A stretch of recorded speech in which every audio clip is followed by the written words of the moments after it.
We spend so much of our lives treating the present moment like a transit lounge. Right. We just sit there drumming our fingers, casually flipping through old dog-eared magazines of our past mistakes, Yeah. or nervously checking the departure board, waiting for some imaginary future event where our real life is finally supposed to begin. Yeah, the classic once I get that promotion mindset. Exactly. You tell yourself, once I get that promotion, or once the kids are out of the house, or maybe once I move to a better city, then I'll actually start living. Mm-hmm. But what if the transit lounge is the only room that actually exists? So, welcome to today's deep dive. We are exploring the themes from a really profound essay titled The Only Place We Ever Live. It's such a great piece. It really is. And our mission today is to extract a practical guide to living fully. We're taking insights from ancient Stoic philosophy, timeless fables, and modern figures to figure out how to stop waiting and, start inhabiting your actual life. Which is, I mean, it's a vital concept to grapple with, especially now. The overarching goal of our discussion today is really about mastering the mind. Okay, let's unpack this. We want to identify the invisible cognitive architectures of our own unhappiness, dismantle them, and really understand the literal biological energy it takes to let go of the things keeping you from being fully present. Huh, I love that. So let's jump right into the deep end with the ancient Stoic philosopher Epictetus, because he just swings for the fences with this radical idea. Oh, he really does. He says the greatest human evil isn't death itself. The greatest evil is the fear of death. Yeah. At first glance, that just sounds like, a philosopher playing with words, because death is a pretty objective biological failure. Why is the fear of it somehow worse? Well, because Epictetus isn't making a biological argument here. He is making a behavioral one. Okay. If you are entirely imprisoned by the terror of the end, you've essentially already surrendered your living hours to that dread. Yeah. Right, you've let it take over. Exactly. You've let the fear of the final hour cannibalize all the hours leading up to it. The mechanism here is that dread actively overwrites your current reality. You are experiencing the Tuesday morning you're actually in. You're experiencing a simulated future catastrophe that hasn't even happened. Oh man, that makes me think of the physiological response we get on a Sunday afternoon. Oh, the Sunday scaries. Yes, you know the exact feeling. You start dreading a stressful Monday morning meeting so intensely that you just flood your system with cortisol. Yeah, completely ruining a perfectly good Sunday. Exactly. You aren't at work yet, the sun is shining, but your heart rate is elevated and your digestion slows down because your brain is already sitting in that conference room. You're spending actual living hours metabolizing an inevitable ending. What's fascinating here is that this is a perfect micro example of the macro problem. And Mark Twain diagnosed this exact same bug in our psychological programming, but he took it a step further. He argued that the fear of death actually stems directly from the fear of life. He observed that it's the unfinished life that clings to itself so desperately. Wow. And this isn't just a poetic observation, right? It's a stark medical diagnosis of the human condition. Wait, unpack that for me. What exactly does Twain mean by an unfinished life? Does he mean a life where you didn't check off all your bucket list items? No, not at all. An unfinished life is a life lived passively. It's the life spent in that transit lounge you mentioned earlier. Oh, I see. If you're always waiting for the real life to begin, you never actually cash in your chips. You feel this profound creeping anxiety about your time running out because you implicitly know you haven't been utilizing the time you've already been given. That is so heavy, but so true. Right. A life that is fully inhabited, where you're actually showing up for your own daily existence, embracing the friction and the joy, it can hold on to time much more loosely. Because it isn't starved for an experience it never allowed itself to have. So, if the underlying terror of an unfinished life makes us avoid the present moment, we naturally have to ask, well, where do our minds actually go to escape it? We become time travelers. Yes, time travelers. And Lao Tzu offers this incredibly crisp map of the inner life. He says, if you're depressed, you're living in the past. If you're anxious, you're living in the future. If you are at peace, you are living in the present. It's a brilliant framework. It is, but here's where it gets really interesting, because I have to push back on this a little bit. I struggle with this concept immensely. Really? How come? Well, if I don't run simulations of the future, if I don't, anticipate problems, plan for my retirement, or worry about a project's deadline, I feel completely irresponsible. How is being present different from just being recklessly unprepared? That is the fundamental friction most people have with this concept. The difference lies in the cognitive mechanism of how you were using your brain. Lao Tzu isn't telling you to burn your calendar or ignore your savings account. Okay, good, because I'd be in trouble. Right. He is pointing out a structural flaw in how we allocate our mental bandwidth. Think of the difference between saving a file to a hard drive and keeping 50 resource-heavy applications open in your active working memory. Oh, like RAM on a smartphone or a computer. Exactly. Yeah. Planning for retirement is like writing code and saving it to the hard drive. You do the math, you set up the automatic transfer, and then you close the application. Makes sense. Anxiety, on the other hand, is opening 50 tabs in your cognitive RAM. You're constantly refreshing simulations of every possible market crash, illness, or failure that could ever occur.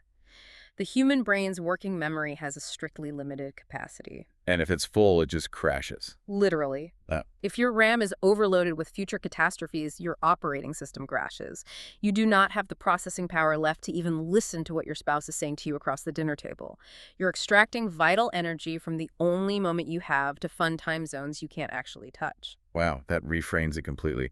Anxiety isn't preparation. It's a processing error that drains the battery of the present. Precisely. And Marcus Aurelius seemed to understand this cognitive overload intuitively. In his private journal, Meditations, he writes about creating a sanctuary of reason within himself. But again, to a modern ear, a sanctuary of reason sounds incredibly dry, like locking yourself in a library and ignoring human emotion. It's a common misinterpretation.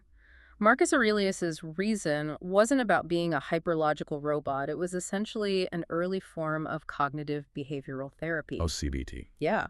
The sanctuary of reason is a technique where you separate an objective external event from your subjective catastrophic narrative about it. Give me an example. Okay, so the objective event is, I lost my job. Right. The subjective narrative you attach to it is, I am a total failure, I will never recover, and my life is over.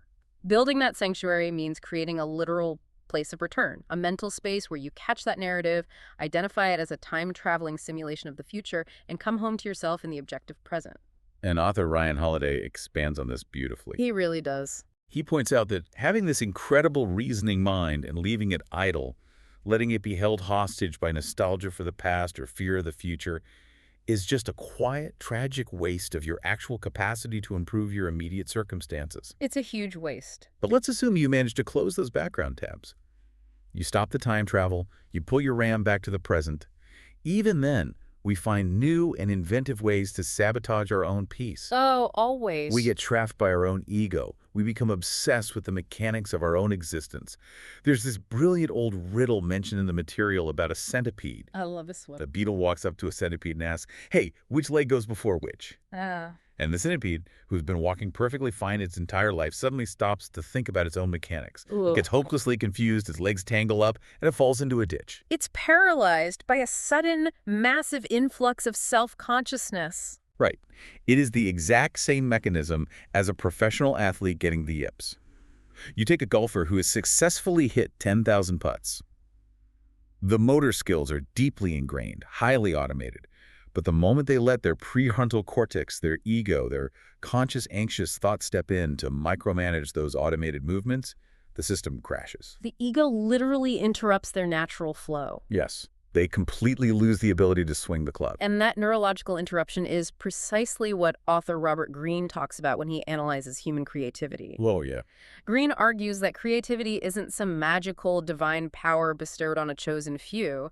Creativity is simply cognitive flexibility, the openness and adaptability of our spirit. So it's not a special power. No.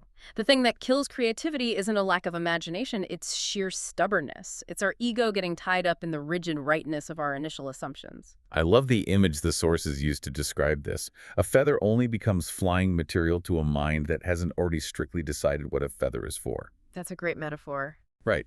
Because if you rigidly define a feather as just a piece of a bird, you'll never see that it could be a stabilizing fin for an arrow, or like a tool for writing with ink. This really connects to Ralph Waldo Emerson's counterintuitive insight. A great man is always willing to be little. Yeah. But I have to ask, why little? We usually associate greatness with expanding our ego, taking up all the oxygen in the room, projecting absolute certainty. Well, because projecting absolute certainty is a sign of cognitive calcification. If your ego takes up all the space, if you already know exactly how the world works, you are no longer porous. You can't absorb new information. You fall into the ditch like the centipede because you refuse to just let the world unfold.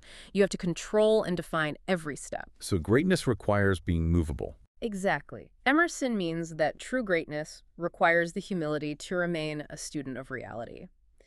You have to be little enough to admit that your definition of the feather might be incomplete. I challenge anyone listening to look around your own life. If you rigidly define every relationship, every career setback, and every opportunity, you're blinding yourself to what else they could become. And that mental rigidity sounds incredibly heavy. It is a massive, invisible weight we drag around. It's exhausting. And yet, instead of dropping the weight, our favorite human coping mechanism is to just lug it all to a new zip code.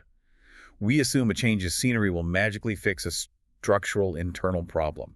We try the geographic cure. Which is one of the oldest delusions in human history. Aesop had a brutal, timeless fable for this. The insight was basically, he that is discontented in one place will seldom be happy in another. So true. The hit of dopamine you get from moving to a new city or rage quitting a job only masks the internal discontent temporarily.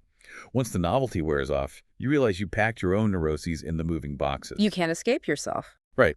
So what does this all mean for you, the listener? I actually find Aesop's bluntness incredibly liberating. How so? If the problem is just the place you live, then you are a victim of circumstance, dependent on expensive external changes to feel okay. But if the problem is the person, if the discontent is coming from your own mental hoarding, then changing your internal state is entirely within your control. That is the crucial pivot. We accumulate baggage hoping it will fill an internal void, or at least distract us from it. Marcus Aurelius used to joke about the ultra-wealthy of Rome whose sheer abundance of ornate furniture left them with literally no place to sit down in their own homes. That's hilarious. But the physical stuff is just the outer manifestation of the problem. As Ryan Holiday observes, the real hoard we carry around is psychological. It's towering piles of problems, old grudges, perceived slights, and rigid opinions. We are essentially psychological hoarders, just navigating around stacks of old resentments just to get through the day. We are. And when Holiday talks about the necessity of spring cleaning our minds, he isn't just using a quaint metaphor for optimism. He is talking about reclaiming metabolic energy. The clearing itself is the act that allows the natural spring of goodness to flow freely again. That brings us to Carlos Castaneda. Yes, the anthropologist. He frames this with an almost cheerful brutality. He states that making ourselves miserable or making ourselves strong requires the exact same amount of work. The exact same amount of work. That feels wrong at first glance. I mean, misery feels passive, like something that just happens to you, while getting strong feels like a massive effort. It feels passive, sure, but biologically and psychologically, holding a grudge is an intensely active process. Really? Oh, absolutely. Ruminating on how someone wronged you 10 years ago requires active neural pathways. It keeps your amygdala firing, it pumps stress hormones into your bloodstream, and it burns literal glucose. It is exhausting. Wow, I never thought about it like that. Castaneda's point is that you don't get to choose whether you expend energy in this life. You only get to choose what you spend it on. Right. You can spend your daily emotional allowance keeping the heavy flywheel of a grudge spinning, or you can spend that exact same energy halting the flywheel, breaking the habit, and building the strength to walk away. And once you begin decluttering your mind and your grudges, it inevitably changes what comes out of you. Yeah. It changes how you communicate and how honestly you present your struggles to the world. Yes, the internal shift becomes external. It feels like so much of our modern communication is just a frantic, noisy flight from the present moment. We react instantly to everything. Because broadcasting our reactions gives us a false sense of control over them. The Stoics, on the other hand, practiced an incredible level of restraint. Take Seneca. He served as an advisor in the court of the Emperor Nero, a man who descended into notorious lethal tyranny. Yeah. Yet in all of Seneca's extensive philosophical writings, he never once mentions Nero by name. Which is wild. Yeah. Imagine being in the inner circle of one of history's most infamous dictators and just not writing about him. Some might call that cowardice, but it reads more like a profound refusal to let a toxic force occupy his mental real estate. By refusing to name him, Seneca denied Nero the one thing tyrants crave most, which is significance. That absence of comment is a deliberate, powerful boundary, and we see this dynamic in modern public figures as well. Patty Davis, the daughter of President Ronald Reagan, she was famous in her youth for writing these incredibly unvarnished, revelatory books about her She's families. broadcasting every raw emotion. Exactly. But later in life, she was asked what advice she would give her younger self. And she said, "Be quiet, not forever, but until I could stand back and look at things through a wider lens." It's the restraint of waiting for the signal to separate from the noise before opening your mouth. Yes. This raises an important question, though, about the difference between honesty and performance. Because restraint doesn't mean performing a fake, sanitized version of your life. No, definitely not. The sources contrast this with Sandra Day O'Connor, the first woman on the Supreme Court. In public, when she was constantly asked how she balanced the immense weight of her career with raising a family, she gave the clean, inspiring soundbite.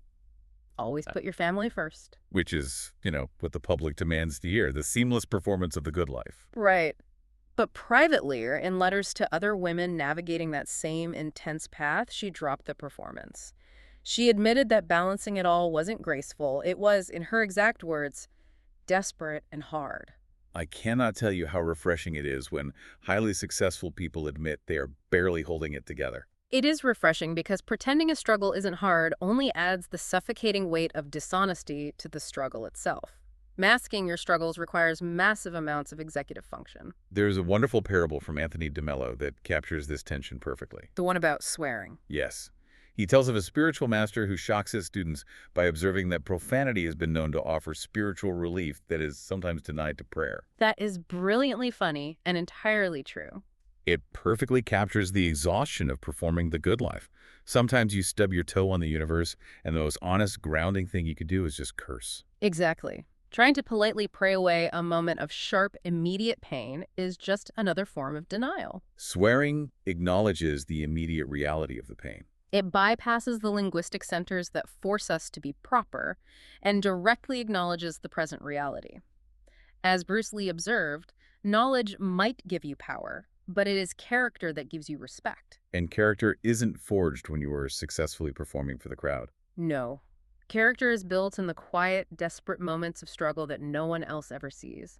When you choose to be honest with yourself about how hard things are without letting that difficulty destroy your center. So we strip away the exhausting performance, we stop hoarding our psychological grudges, we shut down the background apps, draining our cognitive RAM with past regrets and future anxieties. And when all of those layers are removed, where does that actually leave us? It leaves us right here. Thich Nhat Hanh captures this with what might be the most quietly radical sentence we're exploring today. He says, "There is nowhere to arrive except the present moment." It completely destroys the concept of the transit lounge we started with. There is no destination you are waiting for. All our fears, our accumulated clutter, our elaborate performances, they are just highly complex, energy-intensive strategies to avoid being where we currently are. Because being where we are means facing the fact that this is it, this is the life. And Seneca offers a sobering truth to anchor us to this reality. The time that passes already belongs to death. It's a stark reminder. Every hour you spend rehearsing a future argument in the shower or waiting for a better set of circumstances to arrive is an hour that gets permanently deducted from your ledger. Oscar Wilde saw this exact same tragedy playing out in society. He noted that most people merely exist. They maintain their biological functions while perpetually waiting for conditions to improve. While living is the rarest thing in the world. Exactly, Yeah. which makes the task of living entirely about how we allocate our immediate attention. And that brings me to my absolute favorite quote in this entire discussion. I just completely light up over this one. Maya Angelou takes this towering, abstract, philosophical concept of being present and shrinks it down into an 11-word domestic rule. It's brilliant. She said, if you have only one smile in you, give it to the people you love. Wow. It is so simple, yet we constantly do the opposite. We treat the people closest to us as a safe, sunk cost, meaning we can be surly and checked out at home. Then we walk out the front door, turn on the charm, and give our best, most present energy to total strangers. It's a massive misallocation of our most precious resource. So I have to ask you directly, the listener, who are you giving your one smile to today? Are you giving your focused, undistracted presence to the people in your actual life? Or are you saving it for an imaginary audience in a future that doesn't exist? If we connect this to the bigger picture, the profound realization is that the human mind is both the prison and the key. Freedom is not a future condition you achieve once your to-do list is done. Right. Think back to Epictetus. He was an enslaved man in the Roman Empire. He had no property, no political rights, and a master who could end his life on a whim. Hmm. Yet he proved, from those brutally constrained circumstances, that freedom is a daily active discipline. It's something you practice. Yes. Freedom is the sheer, repeated act of returning your attention to the present moment, over and over again, refusing to let fear steal the only sliver of time you actually possess. Direct all your energy, your clearing out of the clutter, and your attention right here. The waiting room is the main event. Thank you so much for joining us on this deep dive. We truly hope these frameworks help you declutter your mind, drop the heavy luggage of the past and future, and step fully into the present. And as we close today, I want to leave you with one final thought to mull over.